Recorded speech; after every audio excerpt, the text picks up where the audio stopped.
नमस्कार दोस्तों, स्वागत है आप सभी का एक बार फिर से। दोस्तों, अगर आप अपनी लाइफ में कुछ नया सीखना चाहते हैं तो चैनल को सब्सक्राइब जरूर करिएगा। दोस्तों, जीवन सुख दुख की धूप छांव से भरा है। कभी ये पलड़ा भारी होता है तो कभी वो। चुनौतियों के दबाव से कई मौकों पर लोग टूट जाते हैं। वे महसूस करते हैं कि जितनी समस्याएं सामने हैं उनका वे मुकाबला नहीं कर पाएंगे। कई मर्तबा लोग सोचने लगते हैं कि वे दुनिया के सबसे कमनसीब इंसान है। लेकिन ऐसी जीवन की समस्याओं से हारना नहीं चाहिए। व्रत, वैकल्य, पूजा पाठ, कुछ उपाय आपको मुश्किलों से बाहर निकाल सकते हैं। कई बार छोटी छोटी चीजें जो हमारे नजरों के सामने होती हैं, हम रोजाना इस्तेमाल करते हैं, हमें समस्याओं से निजात दिला सकती हैं। लेकिन हमें इनके उपायों के बारे में पता नहीं होता। आपको घर में पैसों की आवक के लिए दिन रात कुछ न कुछ शास्त्रीय उपाय करने पड़ते हैं, जिससे आप अपने पैसों की आवक को बढ़ा सकते हैं। आज हम आपको बताएंगे एक ऐसा अनोखा उपाय जो चमत्कारी माना जाता है, जिसको आजमाने के बाद माना जाता है घर में पैसों की आवक कई गुना ज्यादा बढ़ जाती है। और इस उपाय में हमको कुछ नहीं करना है, सिर्फ 3 मोर पंखों का इस्तेमाल करना है। कैसे करना है वो हम आपको बताएंगे। दोस्तों, सबसे पहले समझ लें, मोरपंख है क्या। ये बहुत ही शक्तिशाली चमत्कारी यंत्र होता है और तांत्रिक पूजा में इसका बहुत बहुत महत्व होता है। और आज से नहीं, प्राचीन युग से।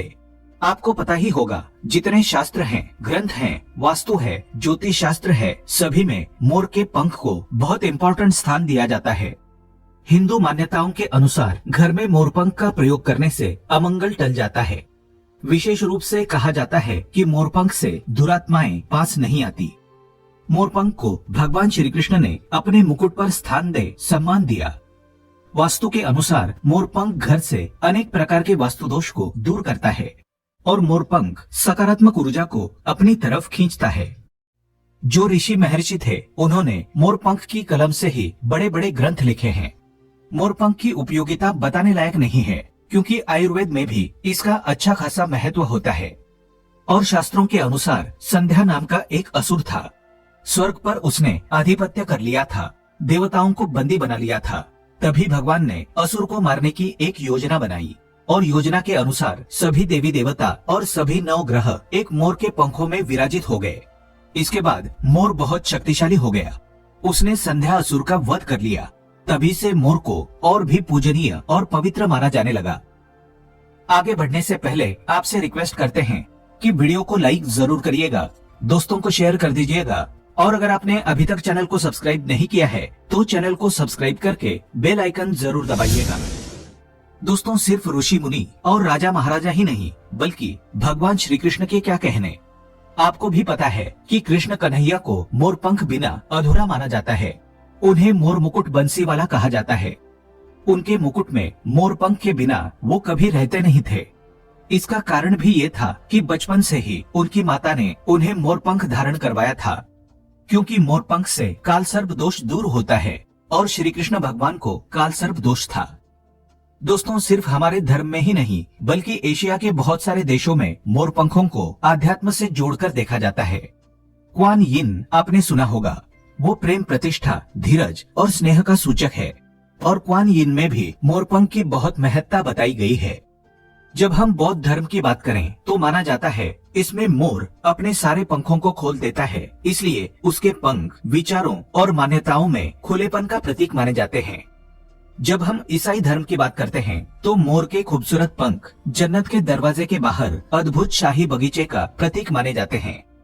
और जो ग्रीस के लोग होते हैं, वो मोर के पंखों को स्वर्ग और सितारों की निगाहों के साथ जोड़ते हैं। हमारे धर्म में तो मोर को धन की देवी लक्ष्मी, विद्या की देवी सरस्वती, कृष्ण कन्हैया, गणपति, हनुमान जी, कार्तिकेय, इन सभी से जोड़कर देखा जाता है। और लक्ष्मी सौभाग्य, खुशहाली, धन धान्य और संपन्नता का प्रतीक माना जाता है। मोर के पंखों का प्रयोग लक्ष्मी की इन्हीं विशेषताओं को हासिल करने के लिए किया जाता है। और मोर पंख को अगर बांसुरी के साथ आप अपने घर में रखते हैं तो रिश्तों में प्रेम का रस घुल जाता है। हमारा घर एक मंदिर की तरह होता है। अगर उसमें रहने वाले सदस्य रोज आपस में झगड़ा करने लगे तो ये मंदिर अपवित्र सा लगने लगता है। इसके कई कारण हो सकते हैं। सबसे बड़ा कारण होता है घर में अत्यधिक नकारात्मक ऊर्जा का प्रवेश करना। अब सवाल उठता है कि घर में अगर नकारात्मक ऊर्जा बढ़ गई है तो इसको दूर कैसे किया जाए। इसका प्रवेश अगर हो गया है तो इसको बाहर कैसे करें। इसके लिए हमने आपको जन्माष्टमी के दिन भी एक उपाय बताया था कि मोर के पंखों को आरती के बाद आप अपने घर पे खूब जोर जोर हवा में हिलाएं। इससे आपके घर की जितनी नकारात्मक ऊर्जा है वो आपके घर से बाहर हो जाएगी। आपको ये रोज ही करना चाहिए, सिर्फ एक दिन नहीं। मोर पंख को अगर आप अपने घर के अंदर हाथों से ऊपर से नीचे फहराते हैं तो आपके घर के आसपास की जितनी नकारात्मक ऊर्जा है वो घर से बाहर चली जाती है।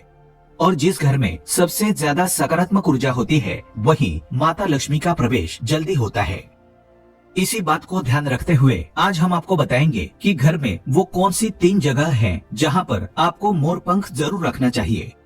और इन जगहों पर अगर आप मोर पंख रख देते हैं तो आपके घर में भी सबसे अधिक सकारात्मक ऊर्जा बनी रहेगी। तो साक्षात लक्ष्मी जी आपके घर जरूर आमंत्रित होंगी।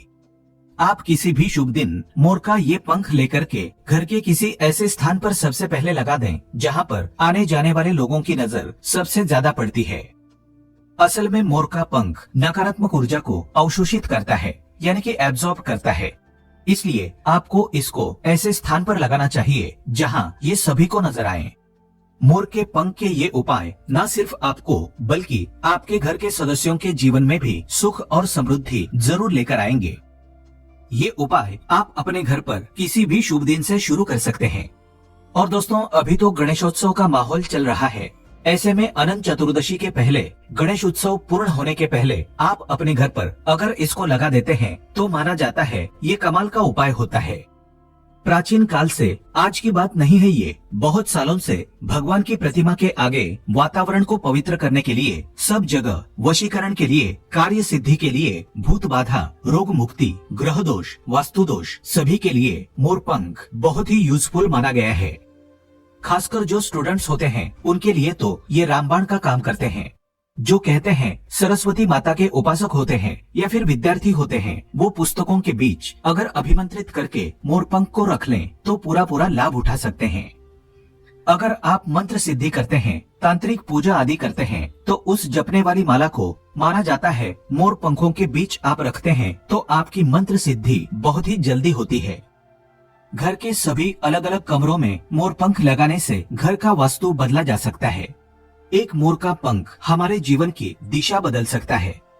यदि आप भी हर समय अपने पास मोर पंख रखते हैं तो हर कार्य में आप देखेंगे कैसे किस्मत आपका साथ देने लगती है। अगर राहु केतु आदि के दोष भी हैं, तो वो ग्रह दोष भी समाप्त होते हैं। स्पेशली अगर आपके घर में कोई ऐसा बच्चा है जो बहुत जिद्दी हो गया है, तो मोर के पंखों से उसको हवा देने से धीरे धीरे उसकी जिद कम होने लगती है। अगर वो ऐसे नॉर्मली आपको हवा नहीं देने दें, तो आप उसके जो छत का पंखा होता है उसमें मोर पंखों को लगा दें। और पंखा जब चलेगा तो उसके चलने पर मोर के पंखों की हवा भी बच्चे को लगेगी। इससे धीरे धीरे उसकी हट और जिद कम हो जाएगी। दोस्तों, मोर के पंखों को चांदी की तावीज में डालकर नवजात बच्चे के सिरहाने रखते हैं तो बच्चे की नजर दोष और किसी भी तरह की अलाबला से रक्षा होती है। यहाँ तक कि बड़े लोग भी अगर मोरपंख को बिस्तर के नीचे अपने सिरहाने रख के सोते हैं तो माना जाता है कि किसी भी प्रकार के बुरे स्वप्न या अलग तरह के स्वप्न इनके दोष आदि नहीं होते हैं। अगर आपके बच्चे का पढ़ाई में मन नहीं लगता है, कमजोर है, तो उनके कमरे में मोर पंख लगाएं। स्पेशली उनके स्टडी टेबल में लगाएं। और जिस सब्जेक्ट में बच्चा वीक है उसके उस बुक में आप मोर के पंखों को रख दें। आप देखेंगे थोड़े ही दिनों में बच्चे का कैसे कंसंट्रेशन पावर बढ़ता है, मेमोरी पावर बढ़ती है और बच्चा पढ़ाई में तेज होने लगता है। सरस्वती माता के उपासक और विद्यार्थियों को पुस्तक में मोर का पंख जरूर रखना चाहिए।